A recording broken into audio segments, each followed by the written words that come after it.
want to take you with me to the land of Israel. Particularly, I want to take you to the Sea of Galilee. On the northwestern edge of the Sea of Galilee, there is a high cliff that overlooks the entire northern region. It is called Mount Arbel. As you sit on this rock face, this cliff, you can see the whole northern part of the Sea of Galilee. You can see all into the Golan Heights area, the areas of the Decapolis, the Gentile region.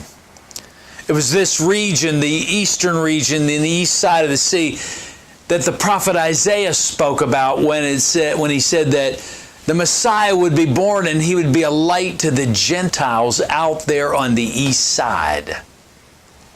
Mount Arbel is significant for me. When you sit there on that cliff, you can see the area where Jesus lived, where he ministered, where he served. You can see his hometown of Capernaum. You can see the Sermon in the Mount area where he perhaps delivered that sermon. You can see where he called Peter. You can see where he called the disciples. You can see the sea that he walked on where he stilled the storm. A scholar said that from this viewpoint, you could see perhaps 85% of Jesus' life in the Gospels. I love to sit there and think about the impact of his life. How he called the disciples, how he called me. You can see the geography of his life. It's instructive for me. How can you see the geography of your life? Can you see where you've come from and where God is taking you and what he still has for you yet to live? Is there a mountaintop or a peak, so to speak, that if you stood on it, you could look back across and see your life? See where you grew up. For me, it was Hershey, Pennsylvania.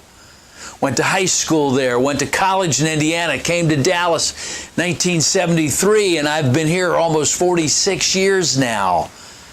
I see the geography of my life and how he's worked in it.